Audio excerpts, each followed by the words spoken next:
Hey everybody, this is a quick video in case you have a Peloton Tread and you need to do a hard reset to the factory default settings on it. Now you're going to want to do this for one of two reasons. The first one is troubleshooting. If the screen for the treadmill is not responding or sluggish, or if it's not connecting to the internet or pairing with your devices or anything like that, a hard reset can fix a lot of these issues. Now you're going to need to set it up again, and that's the second reason you might want to do this. If for whatever reason you just want to get this set up as a new device, a new treadmill somewhere with everything wiped off of it, we can do this pretty easily. So all we need to do is we're going to come in and we're going to find the USB-C at the back of the screen that's in the center port of the back of the touchscreen and unplug it.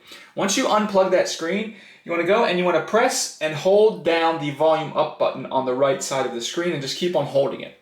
And while you're holding that volume up button, go ahead and plug the cable back into the middle port of the touchscreen, and then just keep on holding the volume up button until it turns on, and then you'll get the Peloton logo, which it will be kind of slightly dimmed.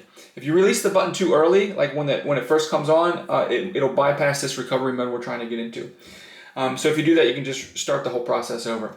But anyways, once you get that, it should boot into the recovery mode, and then you're going to use the volume buttons to navigate to the wipe all user data factory reset option, and then use the power button to select it. Once you do that, you'll confirm by selecting yes, delete all user files, and then once you do that, everything will be wiped off of it. You can just select reboot system now. Again, hit the power button to confirm, and then from there you can reactivate the treadmill.